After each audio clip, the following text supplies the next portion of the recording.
service, and here are 6 tips for the perfect lawn. We serve Murray and Williamson County and surrounding areas, and we would love to have your business.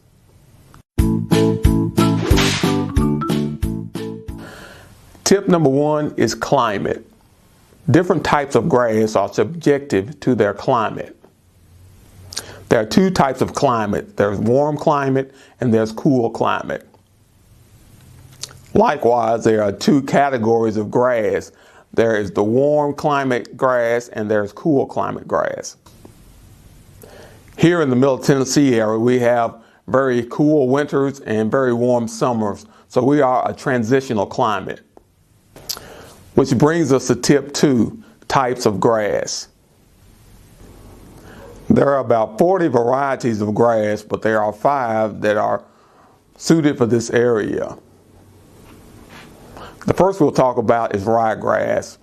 Ryegrass is a good blending grass if you have bald spots in your yard, or you need to fill in an area, or you need new growth to be placed where something has destroyed your grass.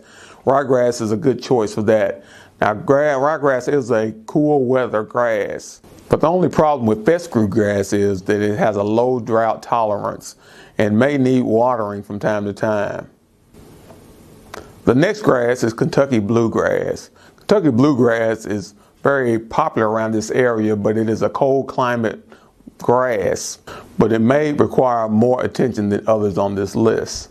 The next grass is Bermuda grass. Bermuda is a very hardy grass and it withstands high traffic. It has a high water drought tolerance.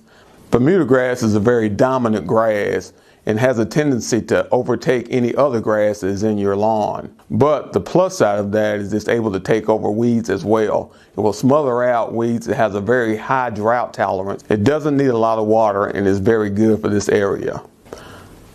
The next grass is Zoysia grass. Zoysia grass came to the United States about 1911, coming from Asia, but it has a lot of the similarities of Bermuda grass. It's very good for this area because it withstands high traffic. It also is a high tolerance for drought, and it's very low maintenance. And like Bermuda grass, it has a tendency to take over wherever it's planted. So therefore, it's good for destroying weeds and for making a green plush lawn. Now, the most popular grass in this area is the tall fescue. You'll see the tall fescue in a lot of sports fields and a lot of people's yards because it's very high drought tolerance. Fescue grass is resistant to high traffic and it's very low maintenance grass. So for this area, fescue grass is one of the more popular grasses used. If you plan to water your lawn, you need to determine that at the beginning of the cutting season. Once you start watering, you need to continue. The tall fescue, Bermuda, and Zoysia grasses need very little watering because they have a high tolerance for drought. Now, the Kentucky bluegrass and the ryegrass may need more watering because they are cold climate grasses and have a very low drought tolerance. Tip number 3, fertilization. If you choose to fertilize your grass, the best time to fertilize is in the fall.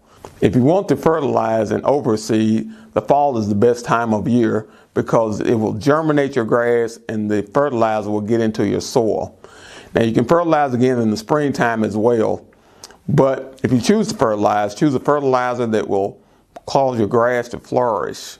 A good general fertilizer is the 1515 fertilizer.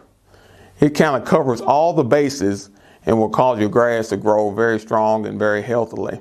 If you choose to take a soil sample, you can take it to your local co-op and they will tell you what fertilizer will be best for your grass.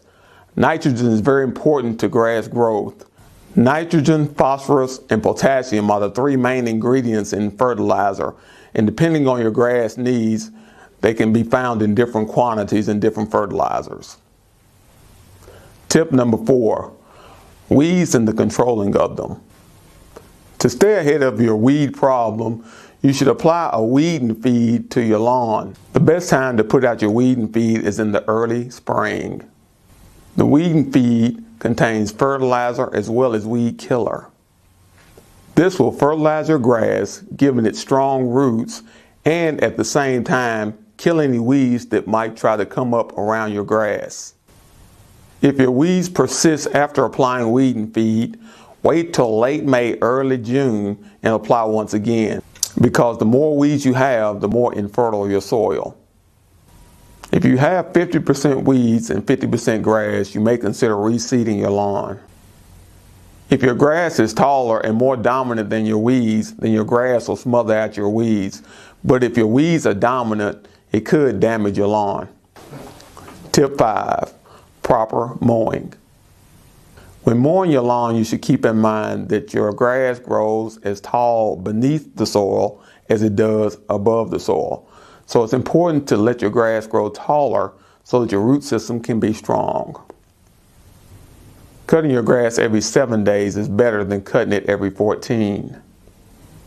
You should cut your grass 2 to 3 inches tall. Cutting it shorter will cause your weeds to outgrow your grass. And tip number 6, if you have a problem with tips 1 through 5, you need to call groundskeepers at area code 931-698-7711. Again, my name is Kelvin Lyles. I'd like to thank my customers and my potential customers. Thank you for your patronage and have a great day.